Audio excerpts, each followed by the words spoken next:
जल्दी।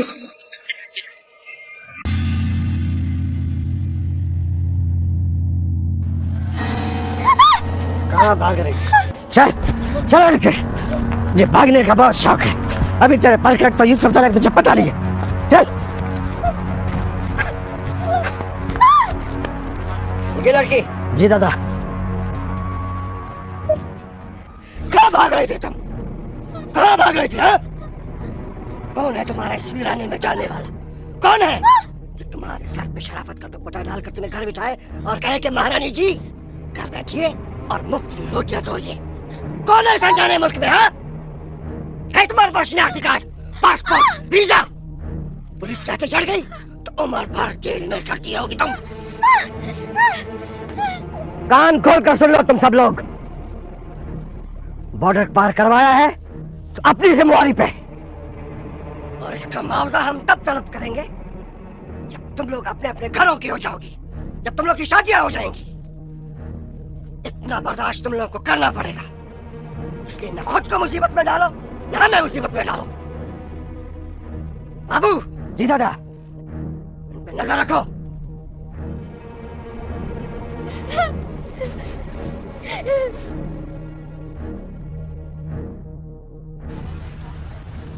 हाँ बाबू, क्या रिपोर्ट है?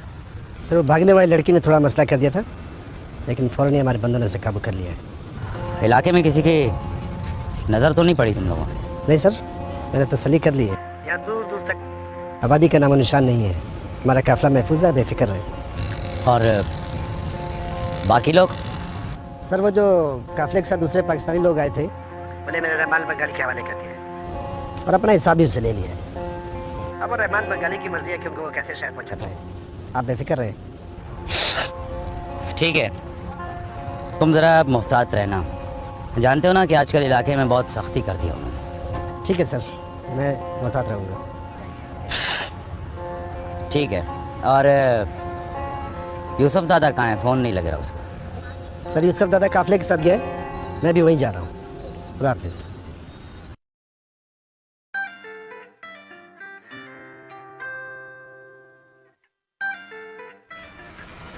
हेलो सानिया। अरे मैं तुम्हें पाकिस्तान में एक्सपेक्ट कर रहा था और ये तुम्हारा अब तक अमेरिका वाली नंबर।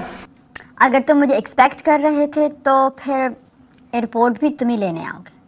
अरे तुम आ रही हो? कब आ रही हो? मुझे जल्दी बताओ, जल्दी बताओ। अरे एक मिनट, रिलैक्स हो जाओ, अपनी एक्साइटमेंट कंट्रोल करो और मेरी बात सुनो। यार क्या करोगी? तुमसे ज्यादा दूरी अफोर्ड भी तो नहीं कर पा रहा हूँ। वाकई मेरे आने का सुनकर तुम्हें इतनी खुशी हो रही है? बहुत ज्यादा नहीं बता सकता तुम्हें। सच पूछो तो मैं भी तुम्हें बहुत मिस कर रही हूँ। अच्छा बात सुनो, मैंने एक स्टूपिड सा प्लान बनाया, तुमने उसमें मेरी मदद करनी है। हाँ बोलो। मैंने पापा से झूठ कहा है कि मैं 1 साल बाद पाकिस्तान आ रही हूँ। मेरी फ्लाइट परसों की है और तुम मुझे एयरपोर्ट से पिक करोगे और मुझे घर ड्रॉप करोगे, ताकि अचानक पहुंचकर मैं पापा को सरप्राइज दूं। यार सानिया, तुम अच्छे तरीके से जानती हो कि मेरे पास एक अटपटी सी बाइक है। तो पहले क्या तुम्हारे पास मर्सिडीज थी? हाँ, अरे बाइक पर ही आ जाना, मुझे पिक कर लेना।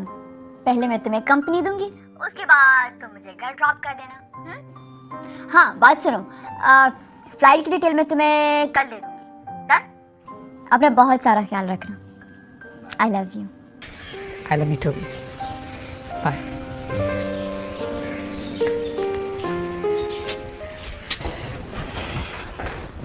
हाय डैड, आई मॉम। हेलो मामा की जान, कहाँ जा रहे हो तुम? मैं फ्रेंड के साथ।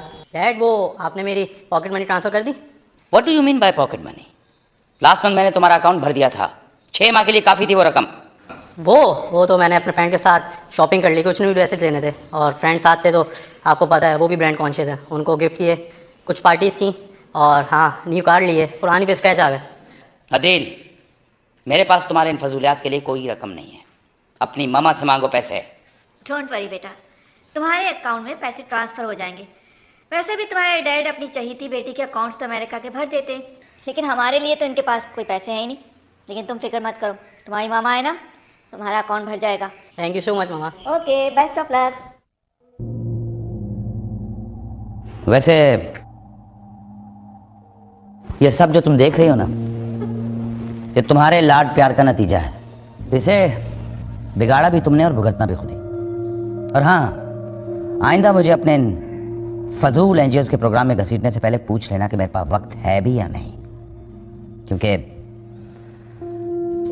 मैं तुम्हारी झूठी मूठी तारीफ करते करते थक गया हूं। मुझे भी तुम्हें बुलाने का कोई शौक नहीं, और तुम भी शौहर होने के नाते नहीं, एनजीओ के बोर्ड ऑफ डायरेक्टर होने के नाते प्रोग्राम अटेंड करते हो। वैसे भी रिश्ते और रिश्तों की रिस्पॉन्सिबिलिटीज तो तुमने किसी और के लिए छोड़ रखी हैं। सानिया बेटी के बारे में मैं एक लफ्ज़ भी बर्दाश्त नहीं करूंगा।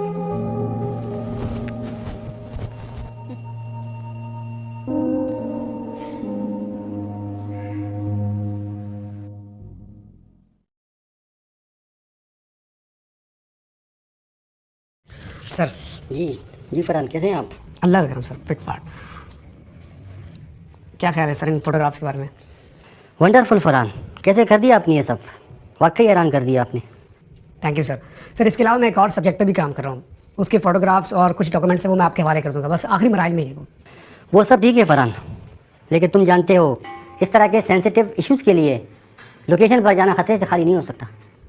सर मुझे एहसास है, मगर अपनी जान को खतरे में डाले बगैर हकायक लोगों के सामने आ नहीं सकते। और वैसे भी मैं इस काम को अपना मकसद समझ के कर रहा हूँ, रोजगार समझ के नहीं sir. Okay, best of luck Farhan. Thank you. Thank you sir, thank you.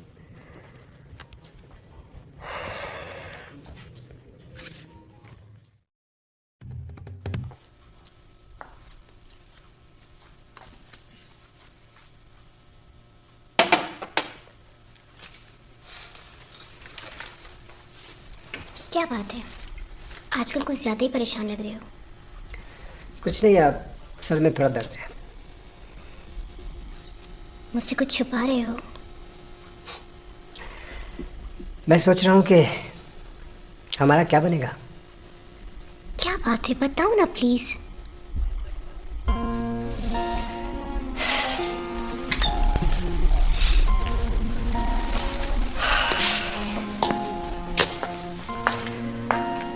Samreen, जिंदगी हमारे लिए इतनी मुश्किल क्यों हो गई? जब इंसान आगे बढ़ना चाहता है, कुछ करना चाहता है अपने लिए, दूसरों के लिए, तो रास्ते में इतनी रुकावटें क्यों आती हैं? तुम आजकल कुछ ज्यादा ही मायूसी की बातें करने लगे हो। I'm sorry, अगर मेरे साथ रहोगी तो सारी जिंदगी ऐसी ही मायूसी की बातें सुननी पड़ेगी। सॉरी किस बात की? मैं तुमसे अलग हूं क्या? काशान, मेरे लिए तुम्हारी हर चीज, हर बात उतना ही अहम है जितना कि तुम। मगर तुम हो के मुझे अपने दुख दर्द में शरीक ही नहीं समझते। समरीन, मैं तुमसे बहुत अहम बात करने आया हूँ। बात तुम्हें बहुत कड़वी लगेगी। एक फैसला है जो तुम्हें और मुझे मिलकर करना है। क्या?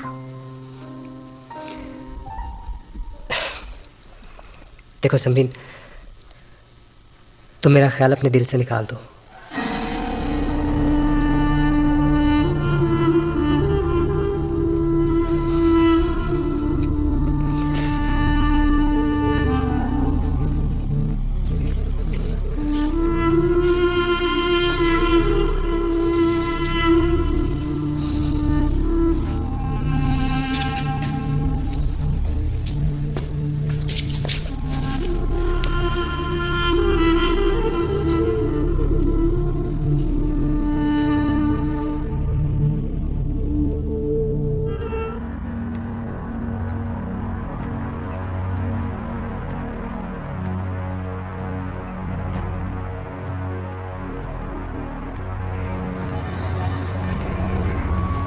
वालेकुम फरहान भाई।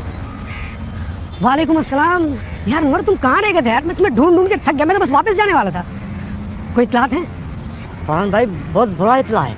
वो कुछ बंगाली लोग बॉर्डर से इधर आया है, उसमें बहुत सारी औरत लोग भी हैं।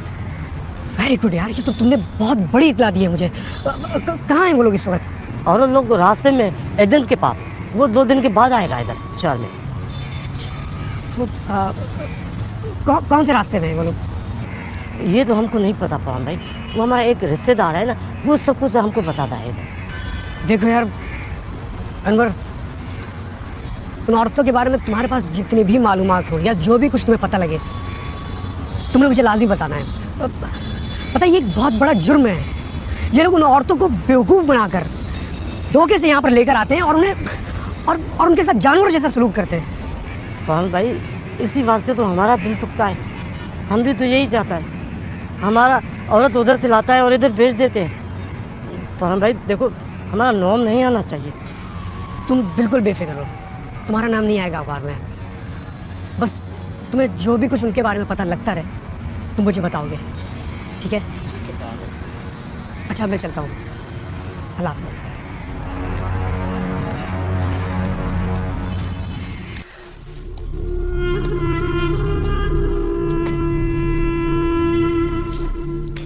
देखो समरीन, अभी हमारी सिर्फ मंगनी हुई है, शादी नहीं हुई। और इससे पहले कि हम शादी के बंधन में बंध जाएं और मुझ जैसे नाकाम इंसान की जिंदगी की तमाम तलखियां तुम पर भी असरअंदाज होने लगे, हमें इस रिश्ते को तोड़ना होगा।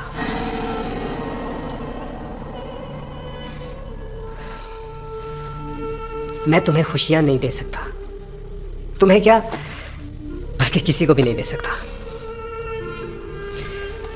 मेरे वालिदैन जिन्होंने अपनी तमाम उम्र की जमा पूंजी मेरी परवरिश और मेरी तालीम पर लगा दी, मैं तो अभी तक उनकी तकदीर पर पत्थर की सिल बनकर बैठा हूं। तो तुम अपनी तकदीर मुझ में कब तक ढूंढती रहोगी?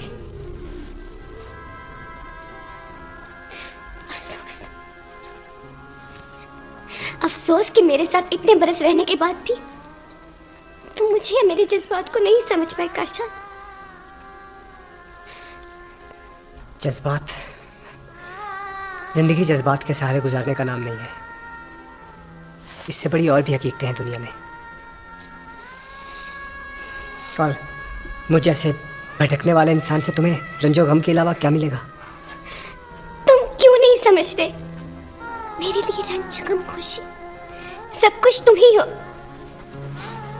और तुम हो कि मुझे खुद से अलग होने की बात कर रहे हो।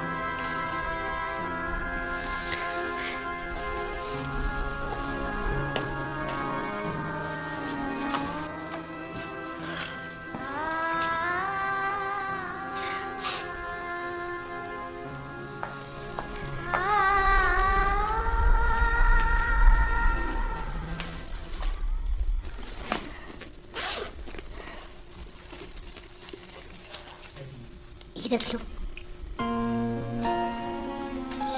ये क्या है? अब तुम मेरे मुंह पर तमाचा मार रही हो। तुम में और मुझ में कोई फर्क है क्या?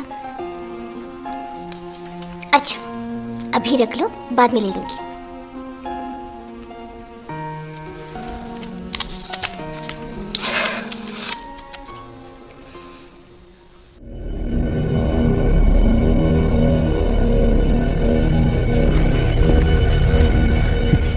देखो जनावर, इस मर्तबा आपको अपने बाप के लिए गुजरानी पसंद आ ही जाएगी।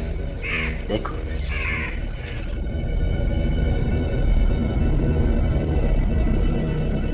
आप सब भी खुश हो जाओ, खुश हो जाओ। आप सबकी किस्मत बदलने वाली है। जानो मत साईं बड़े पैसे वाले हैं, बड़ी हवेली है इनकी। आप में से जो भी इनके घर में जाएगी उसकी किस्मत बदल जाएगी, खुद भी खुश रहेगी और हमें भी दुआएं देगी। क्यों जानो, पसंद कर लेते हैं बाबा साईं के लिए कोई दुल्हन? नहीं यूसुफ दादा, क्यों? मुझे गाना बगाने के लिए लड़की नहीं चाहिए, अपने बाबा साईं के लिए बीवी चाहिए। इनसे तो चंगी वाली हमारी नौकरानियां हैं। असल में बात यह है जानो मत, तुम देख रहे हो अपनी नजरों से, तुम अपने बूढ़े बाबा की नजरों से देखो तो बात समझ में आ जाएगी।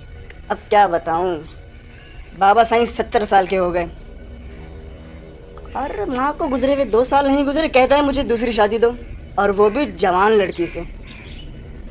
परेशान करके रखा है मुझे। इस वजह से इधर उधर की टोकरे कारों में।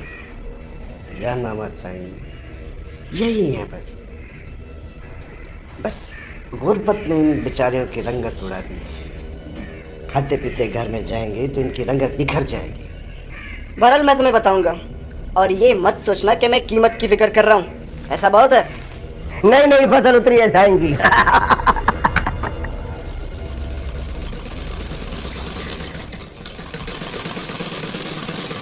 बेगम खुदा के लिए बस करो, ये तुम्हारी मशीन की ठक ठक मेरा दिमाग फाड़ रही है। बस थोड़ा सा दामन रह गया, ये सीलूं तो बस कर देती हूँ। उस सुबह सुगरा आएगी ना लेने के लिए ये कमीज, 200 रुपए मिल जाएंगे। अच्छा ये बताओ, तुमने अपनी शुगर की दवाई लिया? मेरे इंतजार में बैठे हुए हो। नहीं, तुम दोगी तो मैं खा लूंगा, वरना एक दिन दवाई ना खाने से बंदा मर नहीं जाता। हद हो गई है लतीफ, जब तक मैं अपने हाथ से दवाई ना दूं ना तुम्हें, मजाल है कि तुम एक गिलास पानी लेके गोली खा लो। तुम्हारी आदतें खराब नहीं होती जा रही है कुछ? ये आदतें तुमने बिगाड़ी हैं और अब भुगतो इनको। अच्छा मैंने बिगाड़ी हूँ, मैं भुगतूंगी। चलो चलो, वैसे एक बात बताओ, किसी दिन जो मैं ना रही तो फिर तुम अपनी इन आदतों का क्या करोगे? बेगम तुम भी रहोगी और ये आदतें भी रहेंगी। वैसे बीमार तो मैं हूं और जाने की बातें तुम कर रही हो, पागल। शहजादा आ गया है तुम्हारा, दो इसे खाना वाला। अम्मा बहुत जोर की भूख लगी है, रोटी ला ला।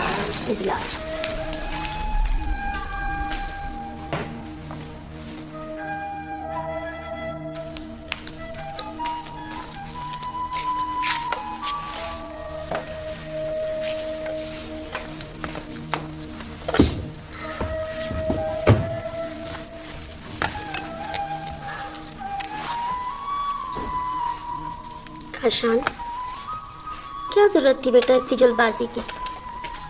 तुम्हें इतनी जल्दी नौकरी नहीं छोड़नी चाहिए थी। तुम्हें पता तो है तुम्हारे बाबा के पेंशन के पैसों से उनकी दवाइयों का खर्चा ही पूरा नहीं होता। आखिर क्या बुराई थी इस नौकरी में? बुराई नौकरी में नहीं, मुझ में है अम्मा। नहीं होती मुझसे ये मुनाफकत वाली जॉब तो बुरा तो मैं ही हुआ ना। तुम्हारे इस फैसले से हमारी परेशानियों में और भी इजाफा हो गया है। खैर, नहीं कहती मैं कुछ, जो तुम्हारा दिल चाहे तुम वो करो।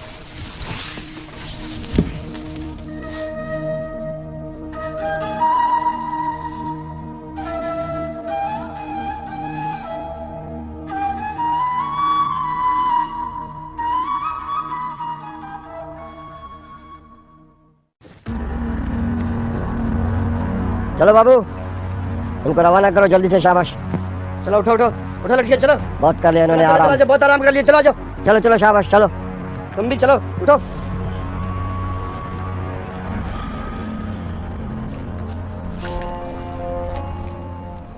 जी महारानी जी, तुम उठोगी या तुम्हें उठाना पड़ेगा? तो तुम्हारे पाँव में मेहंदी नहीं लगी जो पत्थर बन के बैठ गई? चलो उठो शाबाश, चलो।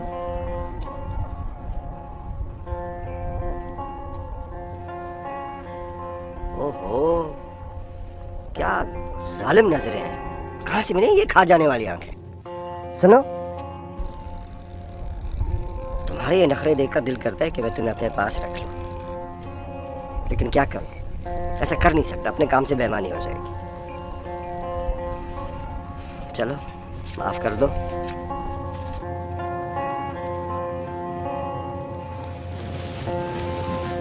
चलो, तुम यही रहोगे क्या?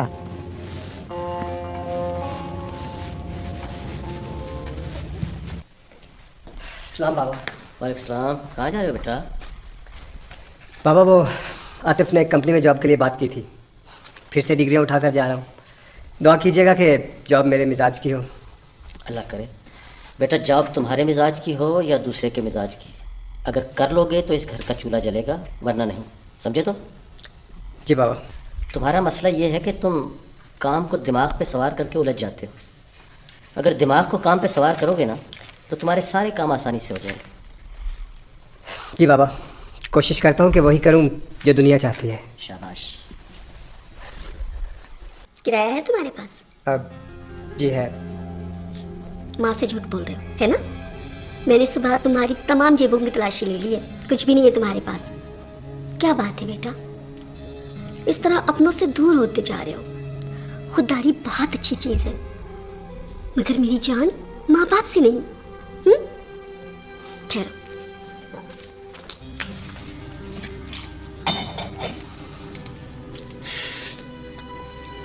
ये लो, रख लो।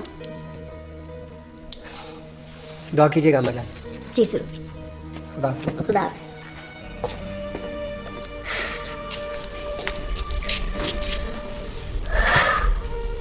तो करो बेटा फिर काम पे जा रहा है, कुछ जॉब मिल जाए। इंशाल्लाह जरूर मिलेगा।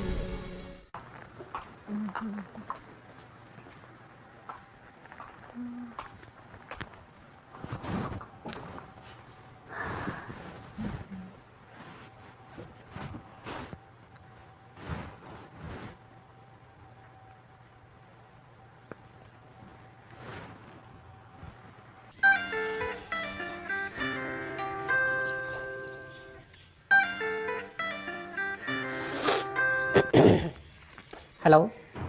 सानिया हूँ, दुबई से। दुबई से? अरे यार ये क्या आंख मचोली तुमने शुरू कर दी है, कभी दुबई का नंबर तो कभी अमेरिका का नंबर। सचमुच आ रही है, दूर दूर से ही सता रही हो तुम। आंख मचोली तो मैं आमने सामने खेलूंगी। तो पता है ये जो फ्लाइट रूट्स होती है ना, बंदे को पागल कर देती है। अभी लैंड किया दुबई और 2 घंटे बाद कराची के लिए फ्लाइट है। तुम एग्जैक्ट 10 o'clock मुझे पिक करने आ जाना एयरपोर्ट पे। तुम्हारा हुक्म सर आंखों पर, मैं जरूर आऊंगा। अच्छा बात सुनो, एक गुड न्यूज़ देनी थी। आज मैं तुम्हें अपने पापा से मिला रही हूँ और आज ही हम दोनों उनसे अपने रिश्ते की बात करेंगे। सानिया, मुझे नहीं लगता कि तुम्हारे डैड एक आम से क्राइम रिपोर्टर को अपना दामाद बनाने पर राजी हो जाएंगे। जब बेटी ने पसंद कर लिया ना तो पापा की क्या मजा है। एनीवेज बात सुनो, वो मेरे पापा हैं, वो जरूर मानेंगे क्योंकि मैं उन्हें जानती हूँ बहुत अच्छे से। अच्छा बात सुनो, तुम एग्जैक्ट 10 o'clock आ जाना। अगर देर हुई ना तो इधर कौन खींचूंगी। मैं हर हाल में आऊंगा। Okay bye. Okay bye.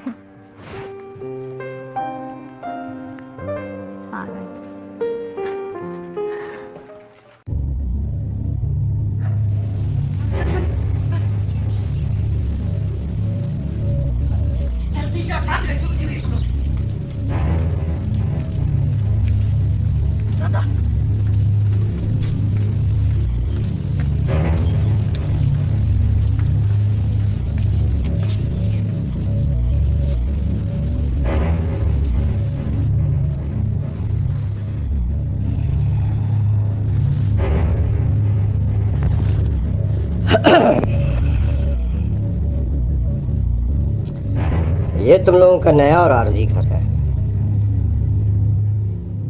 मुस्तकिल घर भी मिल जाएगा। ये जो मैं तुम लोगों से बातें कर रहा हूं, तुम लोगों की समझ में भी आ रही है या मैं हवा में बातें कर रहा हूं?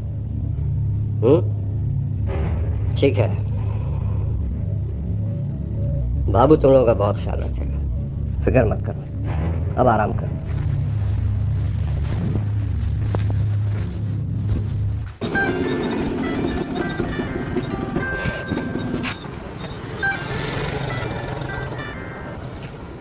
हेलो। हाँ भाई, मैं बंगाली बोल रहा हूँ। हाँ बंगाली भाई, मेरे काम को कुछ बना? फरहान भाई, वो और लोगों को एजेंट लोग एड्रेस शहर में लेके आए, वो हमको 2 दिन ने एड्रेस भी बताया है। जबरदस्त यार। यार तुम मुझे वहाँ का एड्रेस बता सकते हो? कलम है आपके पास? तुम मुझे वहाँ का एड्रेस सेंड कर सकते हो? ठीक है, मैं भेजता हूँ अभी।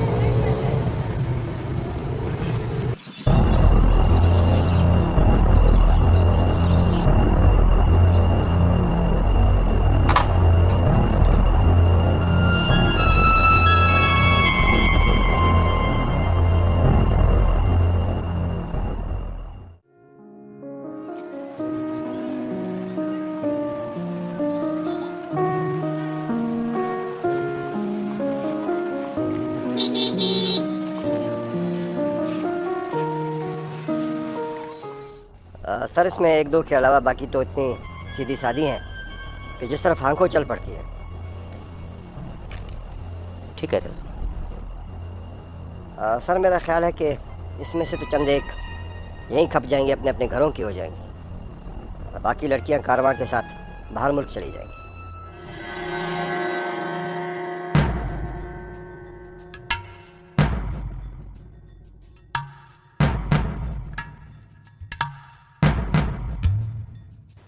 कारवान मुकम्मल है? बस सर 1-2 रोज में।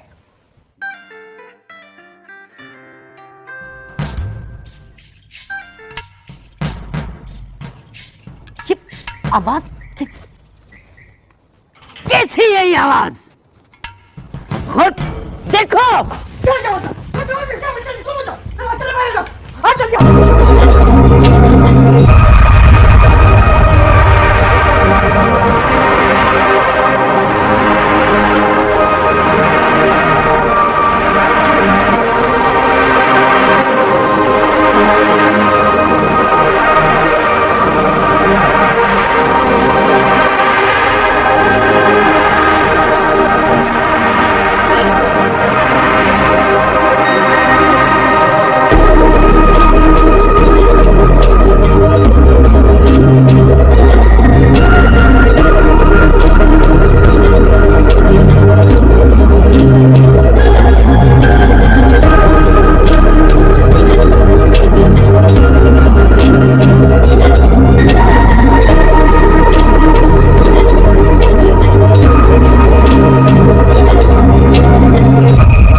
बाबा, बाबा कहाँ हैं आप? मैं साहब थोड़ा बाजार गया हुआ था। फोन बज रहा है और ये ले।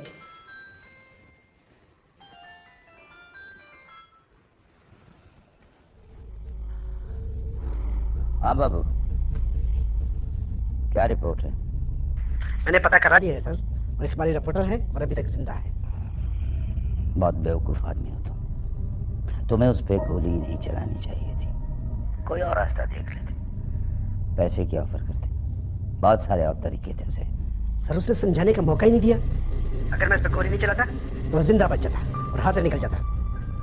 अब अगर वो बच गया ना तो बहुत बड़ा मसला होगा। मुझे लगता है कि उसने मुझे वहां देखा भी है। अच्छा ये बताओ कि काफिले का क्या हुआ?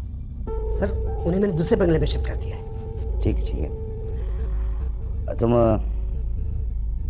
हॉस्पिटल के आसपास ही रहो और देखो अगर वो बच गया ना तो फौरन मुझे इन्फॉर्म करना।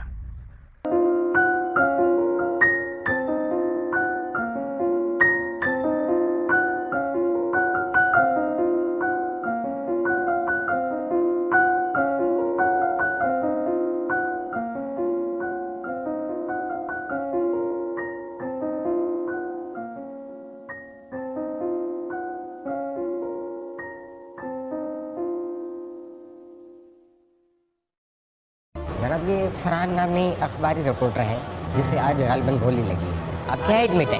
फरहान को जिनको गोली लगी है? जी जी। हाँ, वो ऑपरेशन थिएटर में है। अच्छा, ऑपरेशन थिएटर के साइड पे है? जी सामने। अच्छा, thank you. You most welcome.